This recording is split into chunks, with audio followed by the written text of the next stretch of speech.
Well, last week we joked about Leicester bottling the league. Now it could be a reality. Welcome back to the Leicester View. This week we have got a Twitter royalty and Billy joining us, who is a Leicester fan, who comments a lot and follows all the games across the country. Billy, good evening. Welcome to Terrace Talk. How are you, first of all? I'm good, thank you. How are you? Yeah, I'm all right. I'd imagine I'm a little bit more calmer than most Leicester fans are at the moment. Let's cut to the I would chase. imagine so, yeah. We'll ask you outright. Are Leicester going to finish any lower than second? I think it's very possible now. If we don't win at least these next two games, I think, we're going to be bottom of the playoffs at this rate. Leeds will overtake us. I don't like saying that, but we shouldn't be in this position. But we need these next two away games now. We need to really push on, just get our heads down, focus, and just get rid of this club mentality where we just keep bottling things. So the Leicester fans watching this will all have a view on what's going wrong and what Maresca could do, and they're all blaming different players. So Daka has been blamed. I've heard Justin's been blamed. Tell the neutral that watch our channel what has happened to Leicester over the last couple of weeks. What's different tactically or formation-wise, or is this just one of those confidence things that you'll get over quickly? It just seems to be when it comes to the business end of any Leicester season, as of late, it's not just an Enzo problem. It was here before Enzo. It probably will be here after Enzo if we don't, nail it out. But we just seem to crumble. Like we can't. I think our last three goal scorers, two of which were defenders, Wout Faes and Ben Nelson, and by all means, like those goals weren't great goals.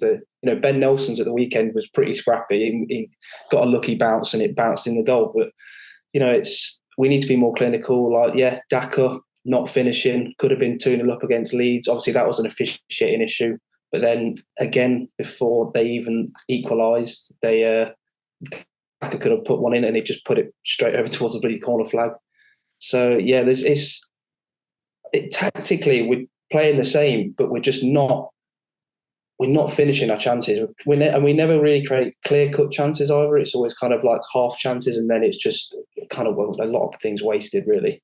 Yeah, I think when lots of us watched that Leeds-Leicester game, and we all thought, I don't know how Leicester have lost that. But was that true of the QPR game? Because I know the highlights obviously I saw, there didn't seem to be the same amount of clear-cut chances. Is it true that your through balls are too straight. Your over the top balls are not high enough. They're not beating the defenders. And actually, QPR found it quite straightforward, especially in the second half, to cut out your attack. Yeah, they had a solid defence. To be fair, they didn't let anything through really. And at times we do really need to be better. Dewsbury Hall has been a great player for us for this season, but when a lot of the time he's trying to play through balls, it's always overhit. It seems to be the case. And I think we're missing some players in there. I think Wilfred Ndidi makes a massive difference not being in the side at the minute. So him not being in is we're having a bad effect, but he's meant to come back soon. So hopefully he can kind of turn it around for us. And our wingers, they've been really good up until the past few games, but up until that Leeds match, they were fine. But since then, they've not really kicked back on. I mean, Fatawir in the Bournemouth game did amazing. He scored that great goal. But in the matches, they've not been doing anything like spectacular. They've not been at their usual standards. I think everyone is. I don't know whether they're feeling the pressure or they're feeling a bit fatigued now this time in the season. But they need to just kick on. And I'm glad that I hope they do feel the pressure because they need to know that it's serious and we need to just knuckle down now and get it done. Yeah, so I saw one tweet that said if we somehow don't go up this season, that will be even worse than as being relegated, or the feeling will feel even worse than being relegated. However, there will be 23 other clubs ready to laugh at you. You do realise exactly. That's the thing. It's just going to be a laughing stock. Yeah.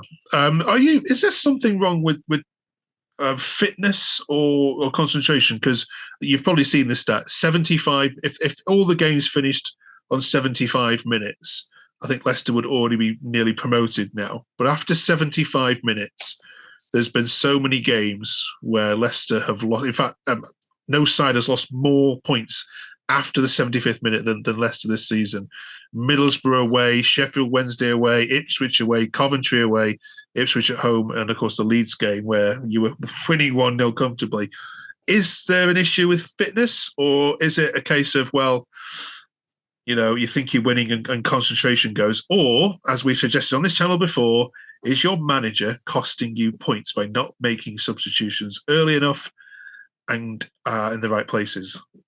I think it can be a bit of both, as people have been saying Enzo making the wrong decisions. So I think, yes, sometimes he has been making poor substitution choices.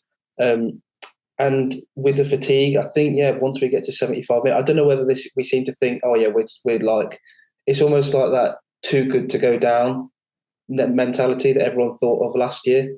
Like, we're not going to get relegated, we're fine. And it also kind of seems similar at some point, some games of season where we're like, we're too good to concede or too good to lose. And then at times we'll concede and then it'll be like, it's all right, we got this covered, we'll get back into it. It almost seems like they sometimes play without worry, whereas now they really need to be playing with worry. Okay. All right, then who needs dropping? Who needs a rest then for this game against Hull this weekend? Of course, a team who came to the King Power in early September and took you on and came away with 3 points. I've heard people saying that perhaps Justin needs a rest. Would you agree with that? And who else?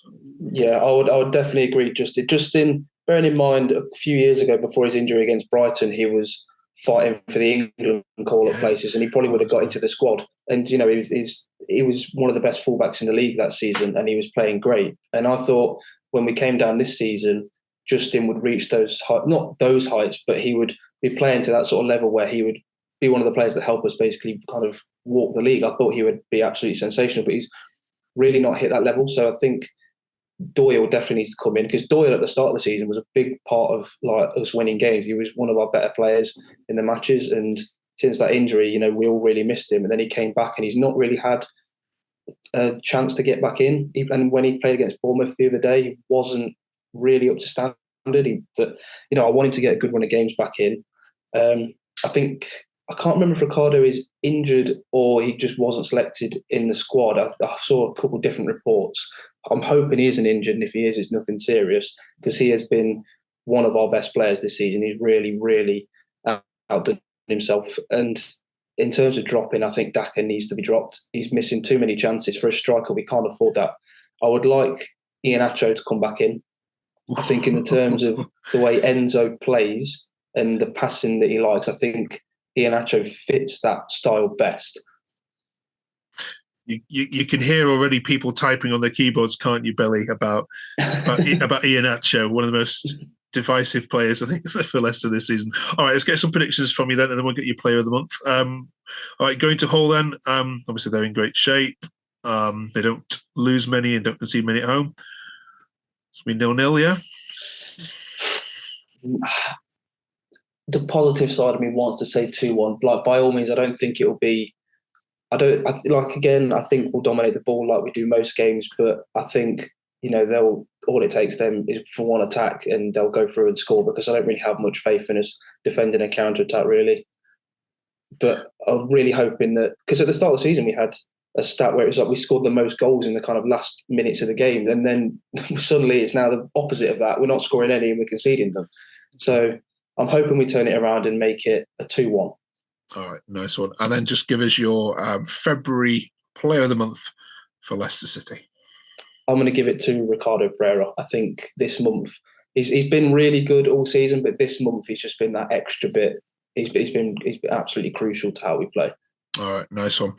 Quick question in the comments below. Can you name 3 players that have played for Leicester and for Hull? Obviously, you're not allowed to say Harry Maguire or Alex Bruce, but other than that, two obvious ones. Name 3 players that have played for Hull and Leicester, and if you manage to do that, we'll give you a shout out in our Leicester video next week. Thank you, Billy, for doing that, and we will wish you all the very best for the trip to Hull. Thank you. Not a particularly enjoyable journey. And we'll hopefully catch you up with all of you next week. Thanks, Billy. Thank you very much.